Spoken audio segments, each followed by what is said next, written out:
Joys, మీరు మీ జీవితంలోని ఏ విషయాలు దాచరు. బహుశా ఆ పునాది మీదే మీ పరిచర్య నిర్మించబడి ఉంటుంది. నిజాయితీ, పారదర్శకత, మీరెవరో తెలియచేయడం, తద్వారా దేవుడు ఏం చేశాడో. అయితే ఎల్లప్పుడూ మీరు పంచుకున్న వాటిలో కొన్ని పంచుకోవడం ఈజీ కాదు. కనుక మీరు ఎందుకు ఫీల్ అయ్యారు అలాంటి వాటిని ప్రజలతో పంచుకోవాలని, గతంలో బాధాకరమైన వాటిని, అంత లోతైన విషయాలను ప్రజలతో పంచుకోవాలని? జింజర్, ముందుగా చూడండి, నేను నమ్ముతాను దేవుడు నాకు ఓపెన్గా ఉండే వరాన్ని ఇచ్చాడని. నా పర్సనాలిటీ ఎప్పుడూ ముక్కుకు సూటిగానే ఉంటుంది కనుక బహుశా దానిలో భాగం పర్సనాలిటీ కూడా అయితే అది దేవుడు నాకు ఇచ్చిన వరం కూడా దానిలో ఎక్కువ భాగం అని నమ్ముతాను. అది ఆయన నాకు ప్రజల కోసం ఇచ్చిందని. ఎందుకంటే ప్రజలకు నిజంగా నిరీక్షణ ఉండాలి, వాళ్ళు తెలుసుకోవాలి ఎవరో దాన్ని తమ కష్టాలు అంతేకాదు సమస్యలతో నేను అనుభవించిన వాటి ద్వారా చేయగలిగారని. అవి నా విషయంలో సెక్షువల్, వర్బల్, ఇంకా శారీరకంగా దుర్వినియోగం, అన్ని రకాల సమస్యలు ఉంటాయి, అన్ని రకాల విషయాలు జరుగుతాయి ప్రజల్ని గాయపరచడానికి. నిజంగా ముఖ్యమైన వాటిల్లో ఒకటి, దేవుడు మిమ్మల్ని కాపాడతాడు. ఇది అర్థం చేసుకోవాలి. మీరు గాయపడుతుంటే దేవుడు కాపాడతాడు, మీకు ఆదరణ ఇస్తాడు, స్వస్థపరచాలంటాడు, పూర్ణంగా చేస్తాడు. కనుక మన ఆశీర్వాదాలను ఇతరులతో పోల్చుకోనక్కర్లేదు, మన శోధలను విషాదాలను ఇతరులతో పోల్చుకొని అవసరం లేదు. దేవుని మనసు ప్రజల్ని స్వస్థపరచాలి అనుకుంటుంది, పూర్ణంగా చూడాలని, యేసు మరణించి ఇవ్వాలనుకున్న జీవితాన్ని పొందాలని. కనుక నేను బాహాటంగా పంచుకునే కృపనే ఆయన నాకు ఇచ్చాడు. కొన్ని విషయాలు ఉన్నాయి పంచుకోవడం చాలా కష్టం. ఈ సాక్ష్యంలో కొన్ని విషయాలు కష్టమైనవి ఉన్నాయి. దానిలో కొంత భాగం క్రూరంగా వినటానికి చెడుగా ఉంటుంది తెలుసా. అది ఇంకా అంటే చెప్తుంటే కొన్ని సందర్భాల్లో కొంచెం కష్టంగా ఉండేది. అంటే చెప్పాలంటే నా తండ్రి సెక్షువల్గా దుర్వినియోగపరిచాడు. వినడానికి అంత అంటే చెడుగా ఉంటుంది. అయితే అదంతా చెడుగా వినిపించదు. ఇలా అనడం కంటే ఆయన నిజంగా రేప్ చేశారు. మీరు ఆ విషయం చెప్పడానికి ఆ పదాన్ని యూజ్ చేయడం, అదే రేప్ అనేది ఈ మధ్యనే మీరు ఆ పదాన్ని ఉపయోగిస్తున్నారు, అవునా? గతంలో ఆ పదాన్ని వాడలేదు. పదాన్ని వాడలేదు. ఈసారి నా సాక్ష్యాన్ని పంచుకున్నప్పుడు మొదటిసారి నిజం చెప్పాలంటే ఆ విధంగా ఆలోచించి అనుకున్నాను. ఏమనంటే తెలుసా, నిజంగా ఆయన శారీరకంగా ఫోర్స్ చేయలేదు, కానీ అబద్ధాలు చెప్పి మ్యానిపులేట్ చేసి భయపెట్టి వార్నింగ్లు ఇచ్చి చేశారు. బలవంతం చేసినట్లే. కనుక రేపుకి వివరణ ప్రకారంగా ఎవరైనా సరే మీ ఇష్టానికి వ్యతిరేకంగా సెక్షువల్గా మిమ్మల్ని యూజ్ చేస్తే అది ఖచ్చితంగా ఆయన చేయాలనుకున్నదేదో కాదు. కనుక నా తండ్రి నన్ను ఎన్నోసార్లు రేప్ చేశారు. బహుశా చెప్పాలంటే దాదాపు 200 సార్లు కనీసం. కనుక దేవుడు మన జీవితాల్లో ఏం చేయగలడో ఆలోచిస్తే, నేనున్న చోటుని చూసినప్పుడు దేవుడు ఎక్కడికి తీసుకుని వచ్చాడో, అంటే ఆ విషయాన్ని ఎవరితో అయినా సరే పంచుకోవడానికి ఇష్టమే. ఇలా అనగలిగే నిరీక్షణనిస్తే, ఏమనో తెలుసా, దేవుడు ఆ విషయంలో మీకు సహాయం చేస్తే నేను నమ్ముతాను నాకు చేస్తాడని. నేను సెక్షువల్గా, మెంటల్గా, భావుకంగా దుర్వినియోగపరచబడ్డాను నా తండ్రి చేత. నాకు గుర్తున్నంత వరకు చివరకు 18 ఏళ్ల వయసులో ఇల్లు వదిలి వెళ్లే వరకు. అబ్యూజ్ అంటే దుర్వినియోగం, తప్పుగా యూజ్ చేయడం, ఉపయోగించడం లేదా వేస్ట్ చేయడం. ఏ విధంగా యూజ్ చేయడం అంటే నష్టం లేదా హాని కలిగించడం లేదా క్రూరంగా ప్రవర్తించడం. ప్రోగ్రామ్ని చూసేవారు కానీ లేదా ఇక్కడున్నవారు సెక్షువల్గా, ఎమోషనల్గా, మెంటల్గా, ఫిజికల్గా దుర్వినియోగపరచబడ్డారు. అయితే అన్ని రకాల దుర్వినియోగం నష్టాన్ని ఇస్తుంది. మనం మిస్యూజ్ చేయబడ్డా లేదా దేవుడు అనుకున్న దానికంటే వేరే దేనికైనా యూజ్ చేయబడితే అది నాశనమే. నా తండ్రి ఎన్నో అసహ్యమైనవి చేశారు. ఈరోజు నన్ను నమ్మండి, వాటిలో కొన్ని నేను మీకు చెప్పినప్పుడు కొన్ని విషయాలైతే ఇంతమందున్న సభలో చెప్పడానికి ఎంతో అసహ్యంగా ఉంటుంది. ఆయన నా తల్లి సెక్స్లో పాల్గొన్నప్పుడు కీహోల్లోంచి చూడమనేవారు. తర్వాత ఎలా ఫీల్ అయ్యానో చెప్పాలనేవారు.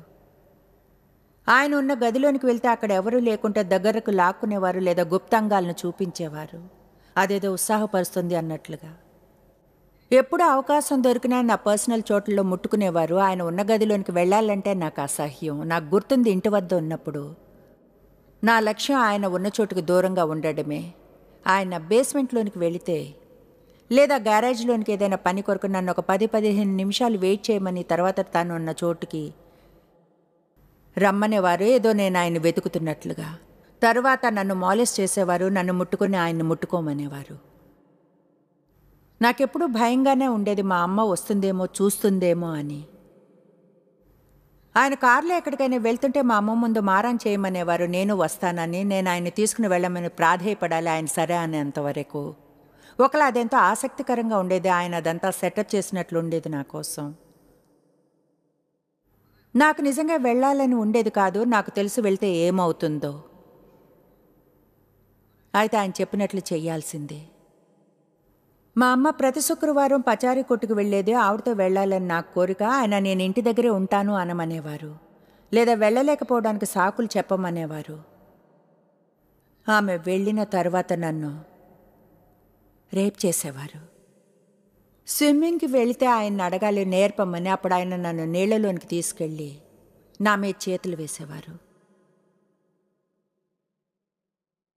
సేఫ్గా ఉంది అన్న చోటే లేదు ఎదుగుతున్నప్పుడు. మనం ఊహించం కూడా ఆరంభించాం ఒక బిడ్డకు కలిగే నష్టం గురించి. ఎందుకంటే పిల్లలు మొట్టమొదటిగా ఎల్లప్పుడూ సేఫ్గా ఫీల్ అవ్వాలి. నేను ఎన్నడూ అలా ఫీల్ కాలేదు. నాకు తెలుసు చాలామందికి ఇటువంటి అనుభవాలే కలిగి ఉంటాయి. కొంతమందికి అయితే నేను ఎలా అంటే మీ జీవిత కథను చెప్తున్నట్లే ఉంది.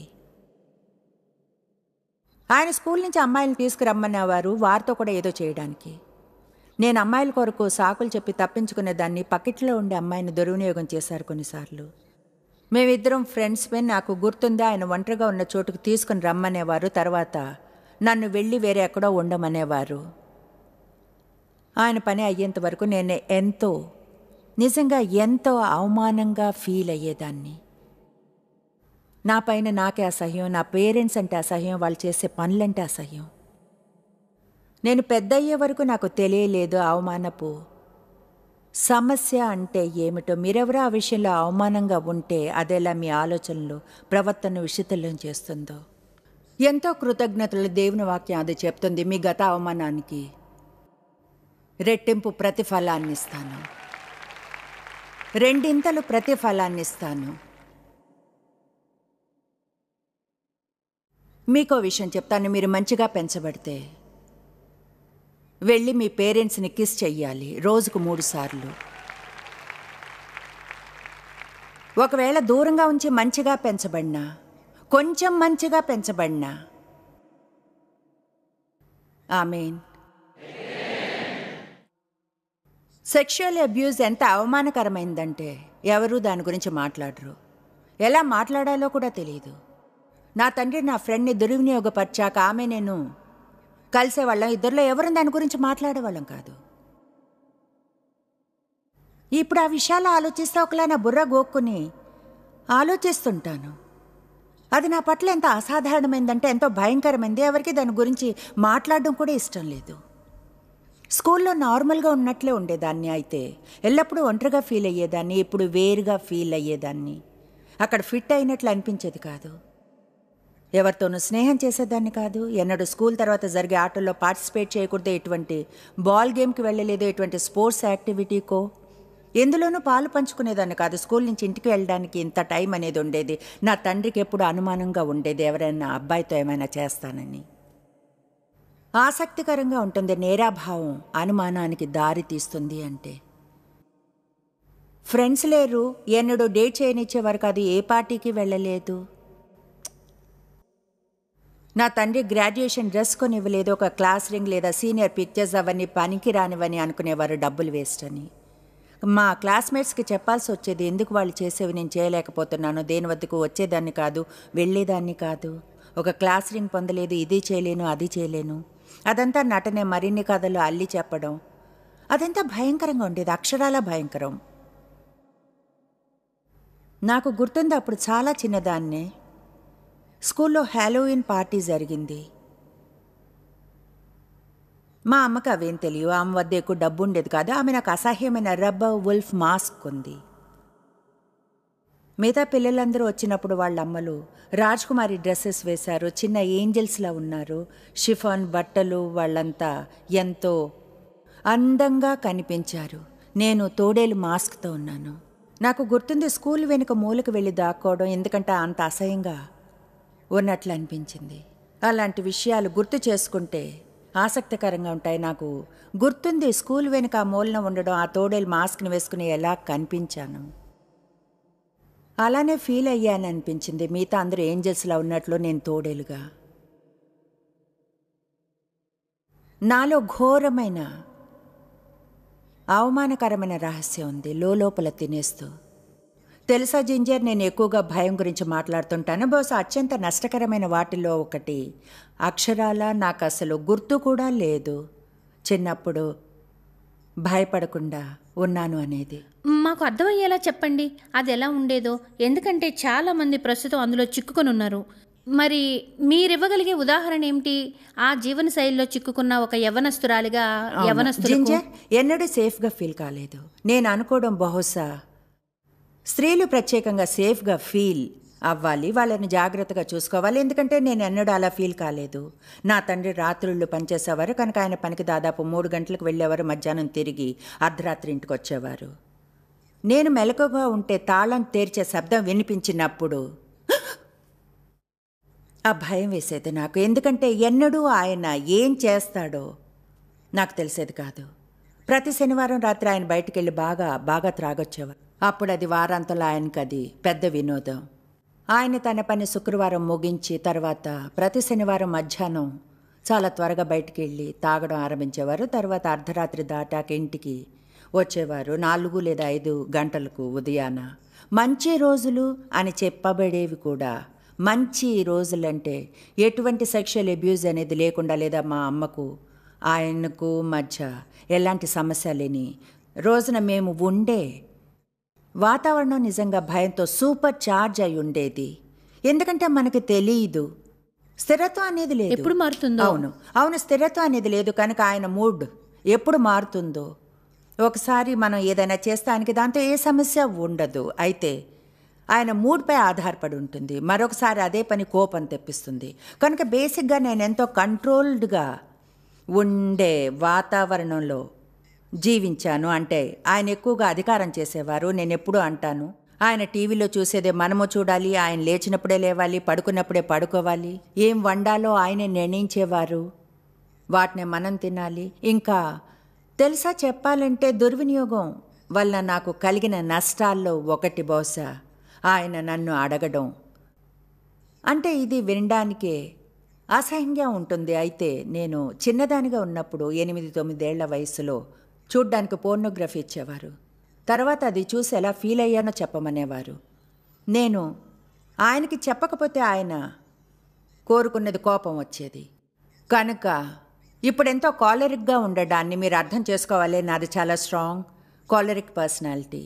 అలాంటి వారిని పుష్ చేస్తూ ఉంటే వారికి నచ్చదు. చెప్పాలంటే చూడండి, నా వరకు నాకు నచ్చనిది అలక్ష్యం చేసేది ఏదైనా బాగుందని నటించడాన్ని, నాలో ఉన్నదంతా కూడా బహుశా ఎక్కువగా నష్టం కలిగించిన వాటిల్లో ఒకటి వేషధారిగా ఉండేలా బలవంతం చేయడమే. అంతేకాదు, తెలుసా, మీరు అడిగారు ఎందుకంత ఓపెన్గా ఉంటారు అని. ఇప్పటి వరకు దీని గురించి ఆలోచించలేదు. అయితే ఏమో అదలా అంతగా నటించడాన్ని చూశానేమో, ఆ నటనతో డీల్ చేయాలేమో. అంతకాలం నటించడం బహుశా అది దేవుని వరంలోని భాగం ఏమో. ఏమిటంటే ఇకపై నటించే అవసరం లేకపోవడం. నేను ఊరికే ఓపెన్గా ఉండగలను, నిజాయితీగా ప్రజలకు నిజం చెప్పడానికి ట్రై చేస్తాను. ఎందుకంటే నిజంగా సత్యమే ప్రజల్ని స్వతంత్రం చేస్తుంది. అది నిజం. ఆయన ఎప్పుడూ చెప్పేవారు, ఆయన చేసేది నేనెంతో స్పెషల్ అయినందున చేసేవారని. నేనంటే ప్రేమని నేను తెలుసుకుంది. ప్రేమ అంటే ఎంతో అసహ్యమైన విషయాన్ని. నాకు 9-10 ఏళ్ల వయసులో నాకు గుర్తుంది, ఆయన మా చుట్టాలావిడ ఇంటికి నన్ను తీసుకుని వెళ్ళడం, ఆమెతో ఆయన సెక్స్ చేయబోతున్నాను అని చెప్పడం. ఆమెకి అది ఎంత ఇష్టమో చెప్పారు, అదెంత బాగుంటుందో. ఇవన్నీ నన్ను ప్రోత్సహించడానికి అలా చేస్తే పర్వాలేదు అన్నట్లుగా. తర్వాత డీటెయిల్గా చెప్పేవారు వాళ్ళిద్దరూ ఏం చేశారు. నేను ఎన్నో రహస్యాలను దాచాల్సి వచ్చింది. ఆయన చేసేదంతా మంచిదేనని చెప్పారు, అది మనలోనే ఉండాలి అనేవారు. ఎవరికైనా నేను చెప్తే ఎవరికీ అర్థం కాదు, వాళ్ళు నమ్మరు కనుక. ఎందుకంటే ఫ్యామిలీలో ఎన్నో సమస్యలు వస్తాయి. ఆసక్తిగా ఉంది, ఈ ఉదయం గుర్తించాను, అది నాకు బరువైంది.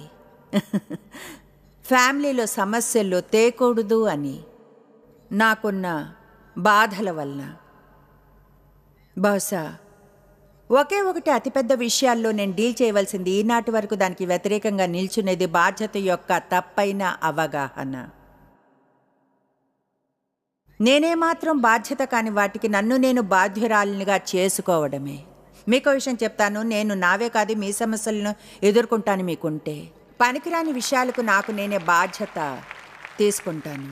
ఏదేమైనా దేవుడు నాలో ఎంతో చేశాడు ఆ చోట. నేను ఇలా అనగలను, జాయ్స్ అది నీ బాధ్యత కాదు, నువ్వు దాంతో డీల్ చేయక్కర్లేదు. ఎంతమందికి అర్థమైంది ఫాల్స్ సెన్స్ ఆఫ్ రెస్పాన్సిబిలిటీ అంటే? సరే, దాన్ని చూడండి. సాతాను మనం ప్రతిదీ ఎందుకు దాచిపెట్టాలని అంటాడంటే, ఎంతకాలం అది మనలో దాగి ఉంటే అంతకాలం దాని నుంచి విడుదల కాలేరు పూర్తిగా. కనుక మీలో దాచిన ఆ విషయాలు మీకు అవమానంగా ఉండేది ఏదైనా చేస్తే, లేదా మీకు ఏదైనా జరిగితే అవమానంగా అనిపించేది, మీరు కానీ ఎన్నడూ దాని గురించి మాట్లాడుకుంటే మీకు మీరు ఎలాంటి సహాయం చేసుకోవడం లేదు. దేవునితో ఓపెన్గా నిజాయితీగా మాట్లాడాలి. మీతో మీరు మనసు విప్పి మాట్లాడుకోండి. మీరు దాన్ని బయటకు తీయాలి దాన్ని జయించడానికి. కొన్ని నాకు గుర్తున్నాయి. 12-13 ఏళ్లప్పుడు నా తండ్రి నన్ను మాలేస్ నుంచి రేప్ చేయడానికి వచ్చారు. శారీరకంగా ఫోర్స్ చేయలేదు, కానీ ఖచ్చితంగా భయంతో ఫోర్స్ చేశారు. మ్యానిపులేట్ చేయడం, కంట్రోల్ చేయడం, భయపెట్టడం, అబద్ధాలు చెప్పి.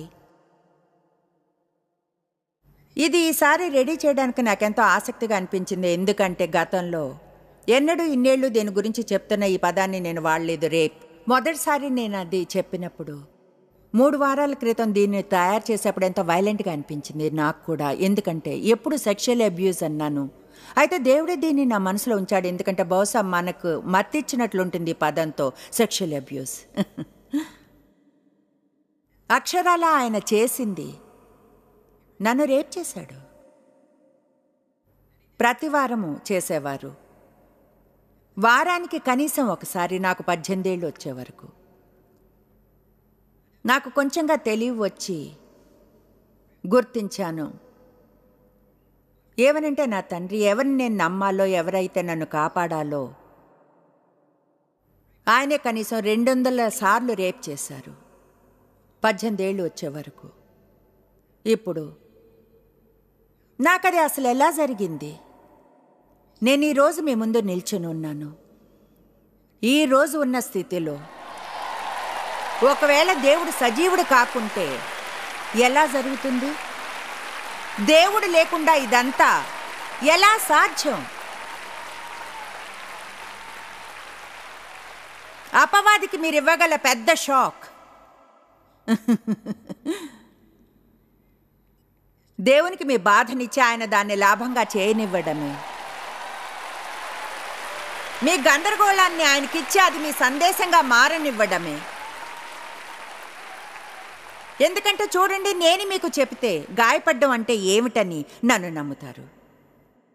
నేను నా సాక్ష్యం చెప్పినప్పుడు ఇలా నేను స్వస్థపరచబడ్డానని, పూర్ణంగా పవిత్రంగా, అంతేకాదు 43 ఏళ్ల గొప్ప వివాహ బంధం ఉందని, 4 పిల్లలు దేవుని సేవిస్తున్నారని, 10 మంది మనవలు మనవరాళ్ళు ఉన్నారని, నా జీవితం అంటే ఇష్టమని, బహుశా దేవుని రాజ్యానికి విలువైన దానిగా ఉన్నాను. అప్పుడు అది నిరీక్షణనిస్తుంది. దేవుడు అది మీకోసం చేస్తాడని. అందుకని నేను ఇది చేస్తున్నాను. ఎందుకంటే ప్రజలు తెలుసుకోవాలి దేవుడు ఎంత మంచివాడో. మీ పోరాటం విలువైనదని, మీ ప్రయాణం విలువైనదని వదిలివేయకండి, ఎన్నడూ వదిలివేయకండి. జాయ్స్, కొంచెం నమ్మకం గురించి మాట్లాడుకుందాం. ఎందుకంటే నమ్మకం అనేది చాలా కష్టం. అది నిరూపించబడినప్పుడు మళ్ళీ ప్రజలు నమ్మలేనివంటే. అవును. కనుక మనం అర్థం చేసుకునే ఈ పాయింట్కి ఎలా రాగలం? దేవుడు విశ్వాసపరుడని, నమ్మకమైన వాడని, ఎక్కడో ఒకచోట మార్గంలో మనం నమ్మడం ఆరంభించినప్పుడు ఏం జరుగుతుందో చూడాలి. నిజంగా అది ఎంతో కష్టంగా ఉంటుంది. జింజర్ నాకు సహాయం చేసిన విషయాల్లో ఒకటి ఏమిటంటే ఆ వచనం చెప్పేదే ప్రేమ శ్రేష్టమైన దాన్ని నమ్ముతుంది. నేను చాలా ఏళ్ళు సందేహంతోనే గడిపాను.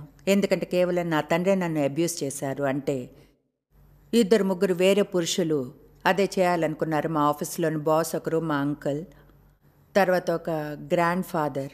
కనుక ఒకలాంటి ఆ స్వభావం నా తండ్రి వంశావళిలోనే ఉందనుకుంటాను. నిజం చెప్పాలంటే కొంతమంది దాని చుట్టూనే పెరిగారు. అందుకని దాదాపు మామూలు అయిపోయింది. అవును, నిజమే. బహుశా వాళ్ళకి తెలుసు అది తప్పని. అయితే అదేదో వారికి వాళ్ళ బాల్యంలో జరిగి ఉంటుంది బహుశా. మీకు తెలుసా, ప్రపంచంలో ఎంతోమంది మీన్గా ఉంటారు. కనుక మీరు కఠిన హృదయులుగా సందేహంగా అవగలరు. నాకు గుర్తుంది. అంటే డేవ్ని పెళ్లి చేసుకున్నాక కొన్నిసార్లు ఇలా అనేవారు, నేనేదో నీ శత్రువు అన్నట్లు ఎందుకుంటావు? ఎందుకంటే నేనెప్పుడూ అనుకునేదాన్ని అందరూ పొందాలని చూస్తారు. లేదా బహుశా ఆయన మా కోసం నిర్ణయాలు చేయడం నాకు కష్టంగా ఉండేది ఒక ఫ్యామిలీగా. ఎందుకంటే నేను అసలు నమ్మలేదు ఎవరైనా తమకు తప్ప వేరే ఎవరికైనా మంచి జరిగే నిర్ణయాలు తీసుకుంటారంటే. ఎందుకంటే నేను చూసింది అదే. నా తండ్రి చేసిన ప్రతి నిర్ణయం ఆయన కొరకే. ఆయనకేం కావాలో, ఏది మంచో ఇంకేది పట్టించుకోలేదు. కనుక ఆ విషయం ద్వారా దేవునితో పని చేయసాగాను. నాకు గుర్తుంది దేవుడు నా మనసులో ఉంచడం. ఒకరోజు నేను అనుకున్నాను, దేవుని ఎలా నమ్మగలను పురుషులు నా పట్ల చేసింది చూశాక. దేవు అలాంటిదేమి చేయకున్నా పురుషులు నమ్మడం ఎలా? దేవుడు నా మనసులో ఉంచడం గుర్తుంది. నేను నిన్ను దేవునో మరో పురుషుడినో నమ్మమనలేదే, నాతో వారిని నమ్మమంటున్నాను. అవును, మీరు చాలా రహస్యాల గురించి, అపాయమైన వాటి గురించి కూడా చెప్పారు. ఇన్ని సంవత్సరాల తర్వాత కూడా మీకు అనిపిస్తుందా దేవుడు ఇంకా మీ జీవితంలో ఆ స్వస్థతనిస్తున్నాడని, అన్నిటిని పరిష్కరించి మీరు ఆ సీక్రెట్స్లో జీవించే అవసరం లేకుండా మీకు ఒక నూతన స్వాతంత్రాన్ని ఇస్తున్నారని, నూతన జీవితాన్ని? రహస్యాల విషయానికి వస్తే అవి మిమ్మల్ని జైల్లో ఉంచుతాయి. వాటిని పంచుకున్నప్పుడు ఎంతో విడుదలను పొందుతాం. తెలుసా, ప్రజలకు చెప్తాను ఏమనంటే, మీరు ప్రేమించేవారు మీకు దొరికితే మంచిది. మీరు కేర్ తీసుకునేవారు, ఒక స్పిరిచువల్ లీడర్, మంచి ఫ్రెండ్, మీరు ఓపెన్గా నమ్మకంగా ఉండగలిగే ఫ్యామిలీ మెంబర్ అయితే. నిజం ఏమిటంటే అసలు అందులోనిదేమీ మీకు లేకుంటే మీరు ఒక చైర్లో కూర్చుని ఊరికే అలా నేను ఇప్పుడు కూర్చున్నట్లుగా పైకి గట్టిగా మీ పరలోకపు తండ్రితో మాట్లాడవచ్చు. ఆయనతో ఇలా అనండి, నేను మాట్లాడాలి అనుకున్న వారెవరూ నాకు లేరు, నీతో మనసు విప్పి నేను మాట్లాడతాను. నేను చెప్పినట్లు ఆయనకి తెలియదేమీ మీరు ఆయనతో చెప్పడం లేదు, కానీ దాన్ని బయటకు తేవాలి. కొన్నిసార్లు మనం దానిలోని అసహ్యాన్ని నోటితో చెప్పాలి. నాకు గుర్తుంది, ఒకసారి అద్దంలో నన్ను చూసుకుని ఇలా అనడం, ఏమన్నా తెలుసా జాయ్స్, బహుశా నీ పేరెంట్స్కి నేను ఎలా మంచిగా ప్రేమించాలో తెలీదు. వారికి సమస్యలున్నాయి, ఎలా ప్రేమించాలో సరిగ్గా తెలీదు. నీకు తెలుసా జాయ్స్, నువ్వెన్నడూ దాన్ని పొందలేవు. కనుక నువ్వది అర్థం చేసుకుని ముందుకు సాగాలి. దుర్వినియోగపరచబడ్డ ఎవరైనా సరే పూర్తిగా బాగుపడగలరు. ఇప్పుడు కొన్ని విషయాలు ఉన్నాయి, నేను కోరుకున్నవి ఎన్నడూ పొందలేనివి, నాకెన్నడూ తెలీదు. మంచి నాన్న ఉంటే ఎలా ఉంటారో, నా తండ్రి తొడ మీద కూర్చుంటే ఎలా ఉంటుందో ఎన్నటికీ తెలీదు. నా చేతులు ఆయన మెడ చుట్టూ వేసి భయం లేకుండా కౌగిలించుకోవడం అది వేరుగా ఏమీ కాదనుకుని, నేను ఎన్నడూ గాయపడకుండా నా తండ్రిని అడగలేను కాఫీ తాగుదామని, ఆయనతో కూర్చుని మనసులో మాట చెప్పలేను, ఆయన నన్ను కేర్ చేసేలా. అదెన్నడూ పొందలేను. అయితే మెరుగైంది పొందాను ఇప్పుడు.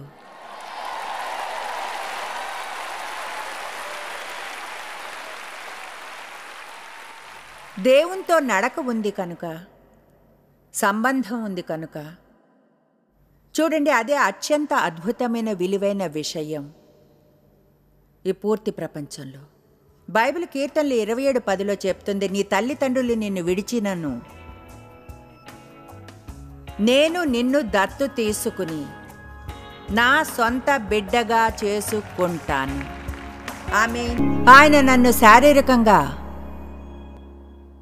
అంతగా తాకలేదు, అయితే ఎప్పుడు భయపెట్టేవారు. నాకు గుర్తుంది, ఆయన పిడికిలి బిగించి నా ముఖం మీద గురి పెట్టడం, ఆయనకి నచ్చంది ఏదైనా చేసినప్పుడు ఆ భయం ఉండేది. అవును, ఈనాటికి నేను సహించలేను ఎవరైనా తమ చేతులు నా ముఖానికి దగ్గరగా తెస్తే. తెలుసా అదెలా అంటే, ఓహ్ అలా చేయకండి.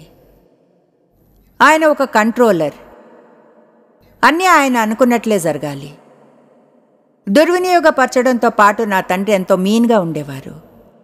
ప్రతిదీ కంట్రోల్ చేసేవారు. ఆయనకి నచ్చిందే మనకు నచ్చాలి, పడుకున్నప్పుడే పడుకోవాలి, లేచినప్పుడే లేవాలి, టీవీలో ఆయనకి నచ్చిందే చూడాలి, ఆయనకి నచ్చిందే మనము తినాలి, ఆయన వేసే చెత్త జోక్స్ విన్నవ్వాలి. ఎక్కువగా కోపంగానే ఉండేవారు. ఎప్పుడూ భయంగా ఉండేది మాకు మాపై కోపంగా ఉంటారని. ఇప్పటికీ దానికి వ్యతిరేకంగా ఉంటాను. నేను ఎవరి వద్దైనా ఉంటే వాళ్ళు నాకు దగ్గర వారైతే వాళ్ళు కోపంగా ఉన్నట్లుంటే ఆటోమేటిక్గా ఆశ్చర్యం వేస్తుంది ఏం చేశానా అని. నాతో నేను మాట్లాడుకుని అంటాను, వెయిట్ వెయిట్ వెయిట్, దేవుని గురించిన గొప్ప విషయం అది. మీకు ఆప్షన్ ఉంటుంది. మీరు రియాక్ట్ అవ్వక్కర్లేదు. మీకు మీరు రియాక్ట్ అయ్యేలా చేసుకుని పాత సమాచారానికి మీరు దేవుని వాక్య ప్రకారం నడవచ్చును. నాపై నాకు అవమానంగా ఉండేది, నా పట్ల జరిగేదాని వలన ఎంతో ఒంటరిగా పెరిగాను. శనివారం రాత్రి బార్కి తీసుకువెళ్ళేవారు. నేను టీనేజ్కి వచ్చినప్పుడు ఆయన బాగా తాగి నాతో బలవంతంగా సెక్స్ చేసేవారు కారు వెనక సీట్లో. ఒకసారి ఒక పోలీస్ ఆయన్ని పట్టుకుంటే అనుకున్నాను చివరికి సహాయం చేసేవారు దొరికారని. సంతోషం వేసింది. అయితే ఆయన నా తండ్రి కారు బయట కొంచెంసేపు మాట్లాడుకున్నారు. తర్వాత నా తండ్రి అన్నారు, నువ్వు నా కజిన్ అని చెప్పాను, అతను నీతో సెక్స్ చేయడానికి ఒప్పుకుంటే వదిలేస్తాను అన్నాడు. కనుక నువ్వు అలా చేయాలి, ఎందుకంటే లేకపోతే ఇద్దరం జైలుకి వెళ్లాల్సి వస్తుంది. అయితే థ్యాంక్ గాడ్ ఆ పోలీస్కి ఏదో ఫోన్ రావడంతో వెళ్ళిపోయాడు. 2-3 సార్లు కుటుంబంలోని చుట్టాలతో చెప్పాలని ట్రై చేశాను. అయితే వాళ్ళు నా మాట నమ్మలేదు, వాళ్ళు అందులో ఇరుక్కోకూడదని. ఒకసారి నా తల్లి హాస్పిటల్కి వెళ్ళింది. నేను ఒక పెద్ద లెటర్ రాశాను నా తండ్రికి. ఇదంతా ఎంత అసహ్యంగా ఉందో, ఎలా ఫీల్ అవుతున్నానో, రోజుకి ఎన్నిసార్లు స్నానం చేస్తాను ఆ ఫీలింగ్ను పోగొట్టుకోవడానికి. ధైర్యాన్నంతా కూడా తీసుకున్నాను ఆయనకు లెటర్ రాయడానికి, అదంతా ఆపేయమని. రాత్రుళ్ళు పనిచేసేవారు కనుక అర్ధరాత్రి వచ్చేవారు. అండ్ ఆయన నా గదిలోకి ఆత్రంగా పిచ్చి కోపంతో వచ్చారు కనుక చివరికి భయంతో ఆయనకి క్షమాపణ చెప్పాను, అలాంటి లెటర్ రాసి ఉండకూడదని. కనుక చివరికి అనుకుంటాను, చాలామందికి వెళ్ళినా ఎవరూ సహాయం చేస్తారని అనుకోలేదు. పోలీసు కూడా, చుట్టాలు సహాయం చేయలేకపోయారు, నేనేమీ చేయలేకపోయాను. చివరికి సెటిల్ అయ్యి అనుకున్నాను నేను బ్రతుకుతాను. నాకు గుర్తున్న వాటిల్లో ఒకటి, బహుశా నాకు ఎంతో అసహ్యమైనది ఏమిటంటే ఎలా డ్రైవ్ చేయాలో నేర్చుకునే వయసు రావడమే. నా తండ్రి ప్రతి ఆదివారం మధ్యాహ్నం తీసుకుని నన్ను వెళ్ళేవారు. డ్రైవింగ్ నేర్పించడానికి అన్నిటికంటే హాస్యాస్పదమైన చోట్లలో ఒకటి, ఆయన చేయాలనుకున్నది చేయడానికి శ్మశానానికి తీసుకుని వెళ్ళడం. అక్కడ కారులో ఆయన నాతో సెక్స్ చేసేవారు. ఒకవేళ ఎవరైనా చూస్తే మేము బయటకు వచ్చి సమాధులను చూస్తున్నట్లు నటించాలి. ఎంత అసహ్యం అసహ్యం అసహ్యం అసహ్యం. ఆయన రాత్రుళ్ళు ట్రక్ మెకానిక్గా పనిచేసేవారు కనుక పగలు చాలా వరకు స్కూల్లో ఉండేదాన్ని. ఆయనతో కేవలం వారాంతాల్లో డీల్ చేయాల్సి వచ్చేది. అయితే చెప్తున్నాను, వేసవికాలం అంటే అసహ్యం. ఎప్పుడు స్కూల్ తెరుస్తారా అని చూసేదాన్ని. ఎక్కువగా ఉదయాలు నన్ను లేపి తన చేతులు దుప్పటి క్రిందకు పెట్టేవారు. ఆయనకి నాతో కాదు, ఎంతోమంది స్త్రీలతో సమస్య ఉండేది. ఎంతోమంది స్త్రీలతో ఆయన సంబంధాలు పెట్టుకున్నారు. అదెంతో విషాదకరం.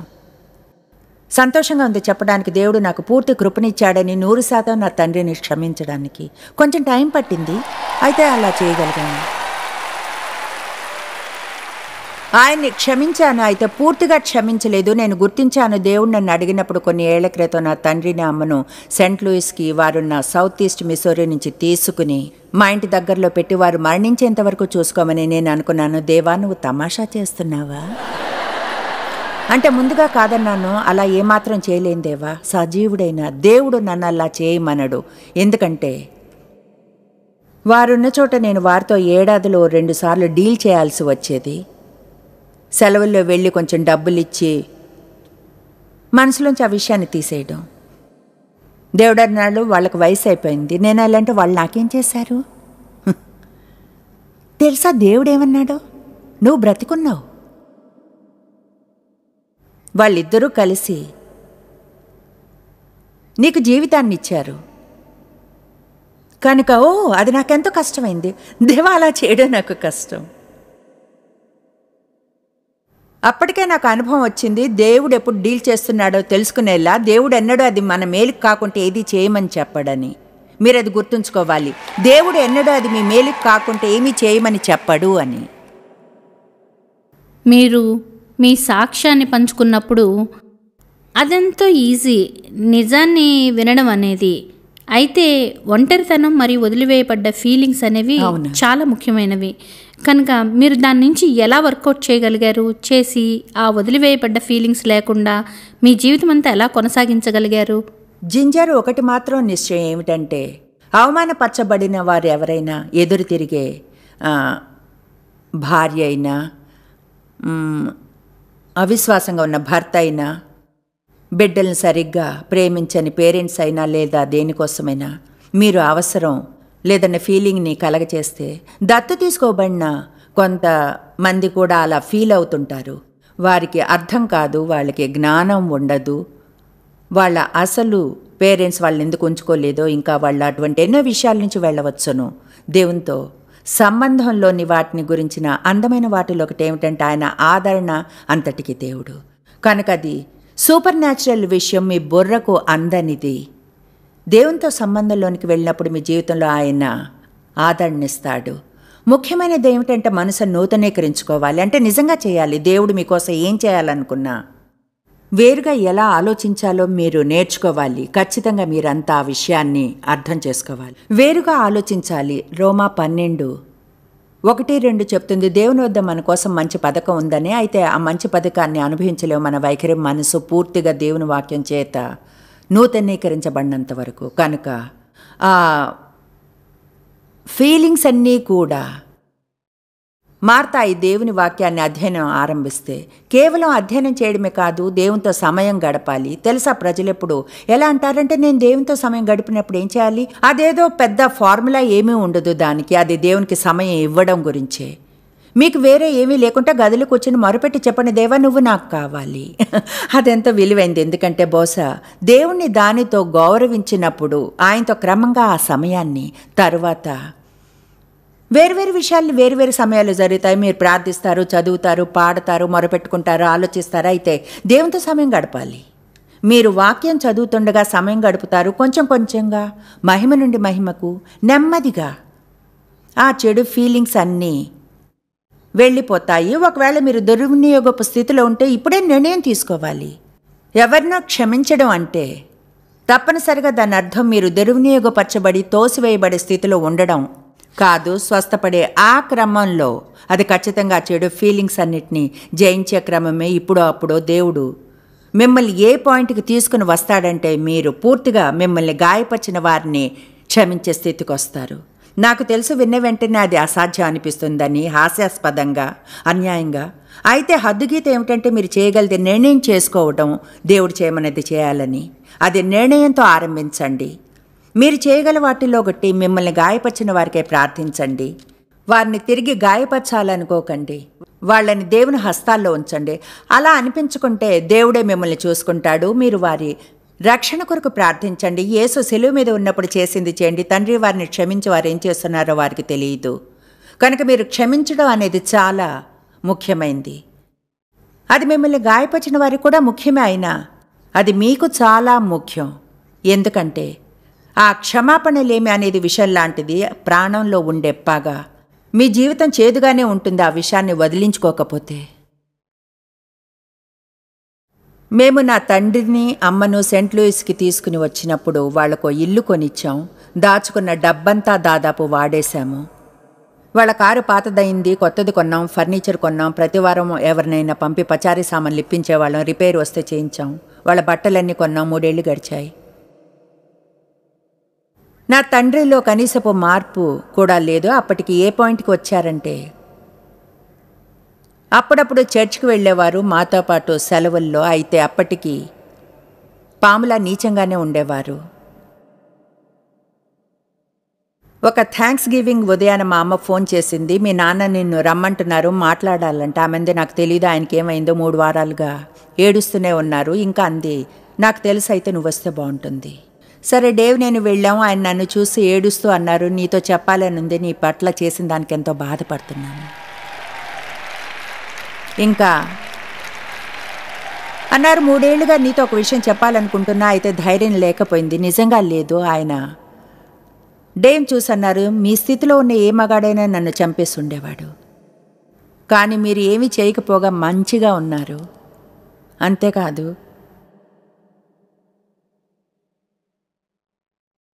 ఆ రోజు నా తండ్రి క్రీస్తుని స్వీకరించారు. 10 రోజుల తర్వాత బాప్తిజం ఇచ్చాను. ఆమేన్. 3 ఏళ్ల క్రితం ఆయన మరణించారు. అయితే ఆ మనిషి మారాడు. నిజంగా ఎంతో మంచిగా మారిపోయారు. ఆయన బొగ్గ మీద ముద్దు పెట్టుకున్నా భయపడలేదు. కనుక అది నరకానికో పెద్ద నల్లటి ఛాయ అనవచ్చును. దీని అంతట్లో దేవుడు ఎక్కడున్నాడు? దాని గురించి ఒక నిమిషం మాట్లాడుకుందాం. 9 ఏళ్ల వయసులో తిరిగి జన్మించాను.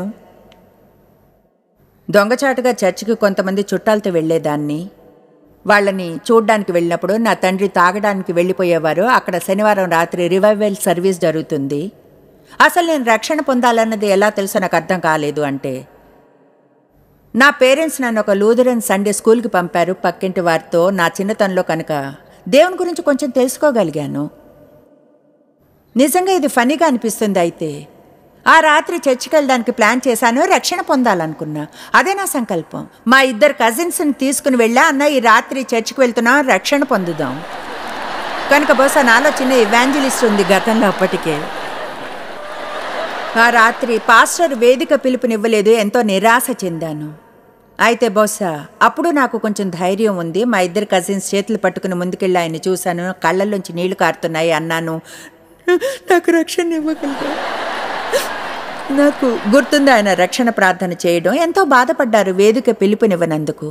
మాతో కలిసి ప్రార్థన చేశారు. నాకు ఖచ్చితంగా తెలుసు ఆ క్షణంలో నా పాపాలన్నీ కడిగివేయబడ్డాయని. నాలోంచి నది పారినట్లు అనిపించింది. మీరేదో ఫీల్ అవ్వాలన్నట్లు కాదు, కానీ అలా అనిపించింది. నాకేమీ తెలీదు, చదువులేదు, మాట్లాడడానికి ఎవరు లేరు. అదన్నిటికీ మర్చిపోలేను. 2వ రోజు దాగుడు మూతల ఆటలో మోసం చేశాను. నా తలను వైట్ హౌస్ మీద ఆనించా. మా అమ్మమ్మ ఇల్లు తెల్లగా ఉండేది. మా కజిన్స్ దాక్కోవడానికి వెళ్ళినప్పుడు తొంగి చూశాను. అపవాది ఇలానే ఉంటాడు. అప్పుడు నాతో చెప్పిన క్షణమే నీ రక్షణని పోగొట్టుకున్నావని. దాన్ని నమ్మాను 20 ఏళ్ళు వచ్చే వరకు. నా తండ్రి చనిపోవాలని ప్రార్థించా, జరగలేదు. తల్లి ఆయన వదిలేయాలనుకున్నా, జరగలేదు. ఆయన నన్ను ఒంటరిగా వదిలేయాలనుకున్నా, అది జరగలా. దేవుడు ఎందుకు సాయం చేయడం లేదు? ప్రార్థిస్తున్నా, అడుగుతున్నా. చిన్న బిడ్డ దుర్వినియోగపరచబడుతుంది. అయితే ఏమిటో తెలుసా, వాటన్నిటికీ నా దగ్గర జవాబులు లేవు. ఇప్పుడు చెప్పగలను, విశ్వాసంతో అర్థం చేసుకోగలనని. అందుకే ఆ వచనాన్ని పంచుకున్నాను. విశ్వాసం గురించి లోకం ఎలా చేయబడిందో అర్థం చేసుకోవడానికి. చూడండి, దాన్ని నా మనసులో మీకు వివరించలేను. అయితే నాకు తెలుసు దేవుడు దాని నుంచి నన్ను బయటకు తేలేదని. అయితే దాని నుంచి వెళ్ళడానికి కావలసిన బలాన్ని ఇచ్చాడని. నాకు గుర్తుంది, టీనేజర్గా ఉన్నప్పుడు రాత్రి మంచం మీద పడుకునే నాకు ఇష్టమైన సమయం నా తండ్రి ఆఫీస్ నుంచి ఇంకా రాకముందు అంతా నిశ్శబ్దంగా ఉంటే పడుకోవడం.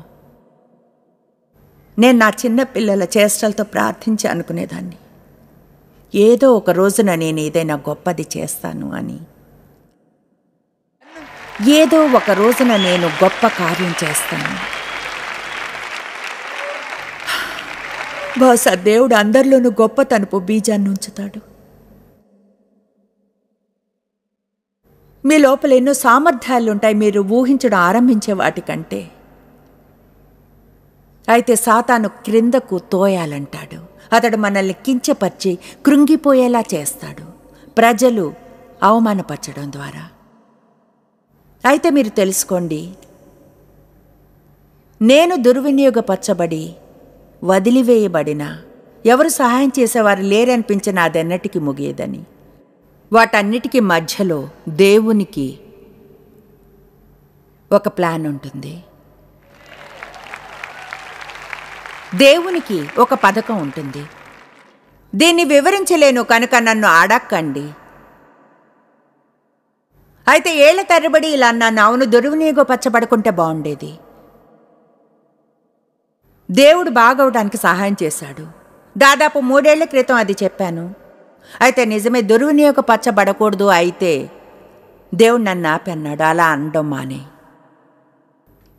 తర్వాత దాని గురించి ఆలోచించాను మరింతగా. ఇది వినడానికి పిచ్చిగా అనిపిస్తుంది. అయితే సంతోషంగా ఉంది అలా జరిగినందుకు. ఎందుకో తెలుసా? ఎందుకంటే ఇప్పుడు నేను ఎన్నడూ ఉండనంత మంచిగా ఉన్నాను. దాని నుంచి ఎలాంటి అర్థం తీసుకోవాలని నాకు తెలియదు. అయితే నాకు తెలుసు దేవుడు నన్ను విడిపించాడని. సాతాను హాని కోసం ఉంచినది తీసుకుని దాన్ని నా మేలుగా చేశాడు అని. ఇప్పుడెంతో బాగున్నాను. అలా జరగకపోతే ఉన్నదానికంటే మీరు కూడా అవ్వచ్చు. మరింత బలపడ్డాను. దేవుని బాగా తెలుసుకున్నాను. ప్రజల బాధని అర్థం చేసుకోగలను. బహుశా అది నేను మీ బాధ వరకు చేరుకోగలిగేలా చేసింది. మీ అవసరతలను, మీ బాధలను మీకు బాగా చెప్పగలిగేలా. దేవుడు సజీవుడని, మిమ్మల్ని ప్రేమిస్తున్నాడని, మీ జీవితం కొరకు మంచి పథకం ఉందని, దాన్ని ఎన్నడూ సందేహించవద్దని. ఎన్నడూ దాన్ని సందేహించకండి. మీరు బాగుపడగలరా? బాగైన ఒక వ్యక్తిని మీరు చూస్తున్నారు. ఆమేన్. మీరు సాక్ష్యాన్ని చూస్తున్నారు. మీరు బాగుపడగలరని. దేవుని హస్తం చేరుకుని మిమ్మల్ని బయటికి తీయలేనంత లోతైన గుంట ఏదీ లేదు.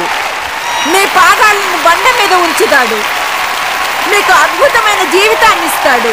బూడిదకు బదులుగా పూదండనిస్తాడు. దుఃఖానికి బదులు ఆనంద తైలాన్ని, భార్యకు ఆత్మకు బదులు స్తుతి వస్త్రాన్ని, మిమ్మల్ని నీతి వృక్షంగా చేస్తాడు. ఆయన మహిమపరచబడేలా నీ గత అవమానానికి బదులుగా రెట్టింపు ఆశీర్వాదాన్ని ఆయన ఇస్తాడు. కమాన్, దేవునికి స్తుతులు చెప్పండి.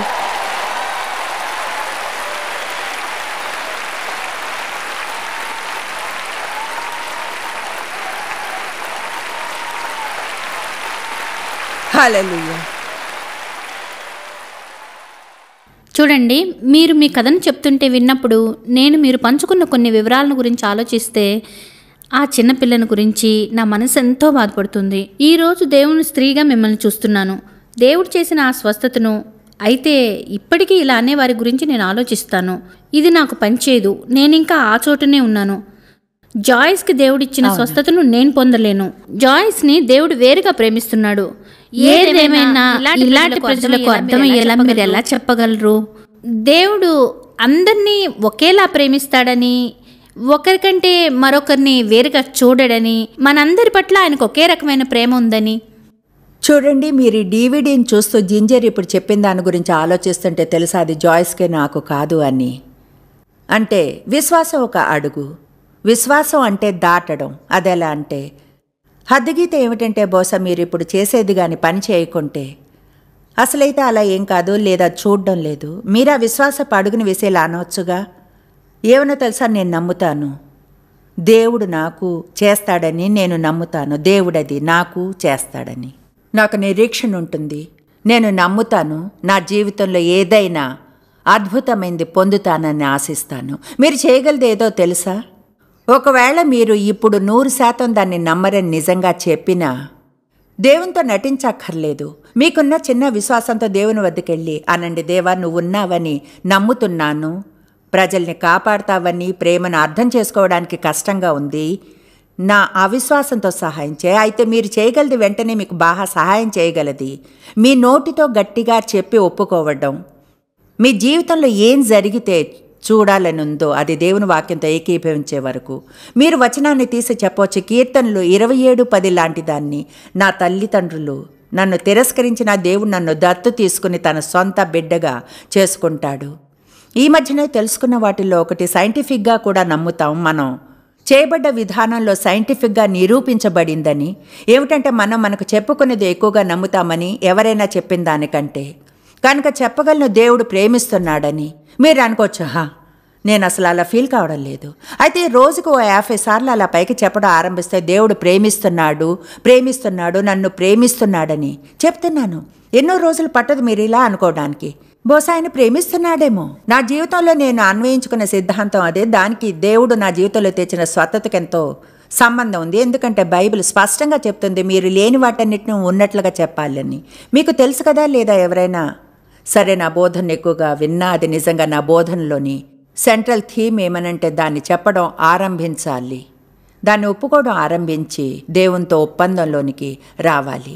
ఎందుకంటే ఎన్నో ఏళ్ళు శత్రువుతో ఒప్పందంలో ఉన్నాను, క్రిస్టియన్నే అయినా, చర్చికి వెళుతున్నా, ఇలాంటివి అనేదాన్ని నేను ఎప్పటికీ ఏమీ కాను, నా జీవితం గందరగోళమే, దుర్వినియోగపరచబడకుండా ఉంటే చూడండి స్వయం జాలి ఉండేది. మీరిలా అనే పాయింట్కి రావాలి. ఏమనో తెలుసా, నాకు జరిగిన దాని గురించి ఏమీ చేయలేను.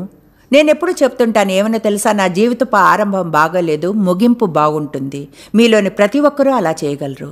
మీరెలా ఆరంభించినా సరే ఈరోజు ఇప్పుడే మార్పు జరిగి మీరెలా అనగలిగే చోటుకి వస్తారు. నేనా విశ్వాసపు అడుగుని వేసి నేను నమ్ముతాను, దేవుడేది ఎవరికైనా చేయగలిగితే ఆయన నాకు చేస్తాడు. అయితే మీరు ప్రజల కోసం ప్రార్థన చేస్తారా? వాళ్ళు అడుగులు వేయడం ఆరంభించడానికి తమ సొంత బలంతో కాకుండా దేవుని బలంలో. చేస్తాను. దేవుడు మిమ్మల్ని ప్రేమిస్తున్నాడని తెలుసుకునేలా, మీ జీవితంలో గతంలో మీకేం జరిగినా, గుంట ఎంత లోతుదైనా మీరున్నది దేవుని హస్తం అక్కడికి చేరుకుని బయటకు తీసి పూర్ణంగా చేస్తాడు. ఆయన వాక్యం ద్వారా మిమ్మల్ని నూతన పరుస్తాడు, మీ భావాలను స్వస్థపరుస్తాడు, ఆర్థికంగా సహాయం చేస్తాడు, శారీరకంగా స్వస్థపరుస్తాడు, మీకు సరైన ఫ్రెండ్ని ఇస్తాడు, సరైన సామాజిక జీవితాన్ని దేవుడు సహాయం చేస్తాడు, చేయాలనుకుంటాడు. అది వెంటనే జరగదు, అదంత ఈజీ కాదు. అయితే బంధకంలో ఉండేదానికంటే ఈజీ.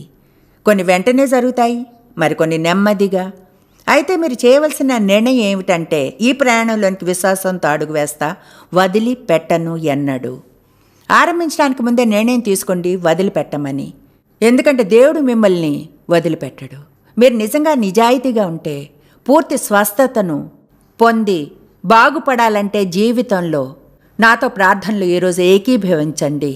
మీ జీవితంలో నూతన ప్రయాణాన్ని ఆయన ఆరంభిస్తాడని. ఇంకో మాట, ప్రోగ్రామ్ని చూసేవారు కొంతమంది బహుశా క్రీస్తుని ఇంకా రక్షకునిగా స్వీకరించలేదు కనుక క్రీస్తుని ఇంకా ఆహ్వానించిన వారి కొరకు ముందుగా ప్రార్థిస్తాను. చిన్నదైన శక్తివంతమైన రక్షణ ప్రార్థన. దాని అర్థం ఒక ప్రార్థన చేస్తాను, మీరు నా తర్వాత చెప్పండి, అంటే క్రీస్తుని మీ జీవితంలోనికి ఆహ్వానిస్తున్నారు. తర్వాత మనం ఆ పూర్తి స్వస్థత మరియు బాగుపడే ప్రార్థన చేద్దాం. అందరం కలిసి ప్రార్థిద్దాం. నేను చిన్న వాక్యాలు చెప్తాను, నా తర్వాత మీరు చెప్పండి. తండ్రి దేవా, నువ్వంటే ప్రేమ. యేసు, నిన్ను నమ్ముతున్నాను, నువ్వు కావాలి యేసు. సెలువు మీద నా కోసం మరణించావని నమ్ముతున్నాను. నేనొక పాపినని తెలుసు, చేసిన వాటికి బాధపడుతున్నాను. నా పాపాలను క్షమించు తండ్రి. వాటికి నువ్వు వెల చెల్లించావు యేసు. ఇప్పుడే నా జీవితంలో నిన్ను స్వీకరిస్తున్నాను. నన్ను నీకు అర్పిస్తున్నాను, ఇప్పుడే అంకితం చేస్తున్నాను. నా జీవితాన్ని నీకు ఇస్తున్నాను. నేను ఎలా ఉన్నానో అలా తీసుకుని నాలో కార్యం చేసి ఎలా ఉండాలనుకుంటా అలా చేయి. నా పాపాలు క్షమించబడ్డాయని నమ్ముతున్నాను. రక్షణ పొందానని నమ్ముతున్నాను. పరలోకపు మార్గంలో ఉన్నాను. ప్రయాణాన్ని ఆనందిస్తాను. ఇప్పుడు దేవా, నా జీవితాన్ని నీకు అర్పిస్తున్నాను, స్వస్థపరచు. పూర్తిగా బాగు చేయమని ప్రార్థిస్తున్నాను. నా జీవితంలో పోగొట్టుకున్నదంతా తిరిగి పొందేలా చేయమని. నేను పొందిన గాయాలన్నిటికీ నా జీవితంలో న్యాయం చేయమని అడుగుతున్నాను. నేను ఎవరినైనా గాయపరిస్తే ప్రార్థిస్తున్నాను దేవా, వారికి న్యాయం చేసి నేను చేసిన దానికి తగిన శిక్ష నాకు వేయమని. చూపించు తండ్రి, దాన్ని మెరుగుపరచడానికి ఏం చెయ్యాలో. అయితే ఆ పని నీ బలం ద్వారానే చేయగలను. తండ్రి దేవ, నాకు ఈ స్వస్థత కావాలి. నాకు తెలిసి నేను అది నేనుగా చేయలేనని. కనుక పూర్తిగా స్వస్థపరచమని అడుగుతున్నాను. పూర్ణంగా నేను నీతో ఏకీభవించి కార్యం పూర్తి అయ్యేంత వరకు వదిలివేయను. నా జీవితంలో చేసిన వాటన్నిటికీ స్తోతులు. థ్యాంక్ యూ ఇప్పుడు చేస్తున్న వాటికి, థ్యాంక్ యూ అలాగే భవిష్యత్తులో చేసే వాటికి. యేసు నామంలో ఆమేన్. మీరు నూతన జీవితపు మార్గంలో ఉన్నారని అనుకుంటాను. అవును, నిజమే జాయిస్ మేరీ. మినిస్ట్రీస్లో ఎల్లప్పుడూ మీకోసం ఉంటాం. సహాయపడే ఎన్నో బోధనా సాధనాలు మా వద్ద ఉన్నాయి. బుక్స్, సీడీలు, డివిడీలు.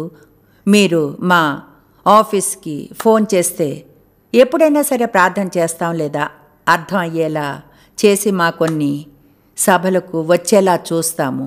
నేను నమ్ముతాను అది మీకు లాభకరంగా ఉంటుందని. మీరంటే ప్రేమ, కేర్ తీసుకుంటాం. నేను ఈ వచనంతో ముగిస్తాను.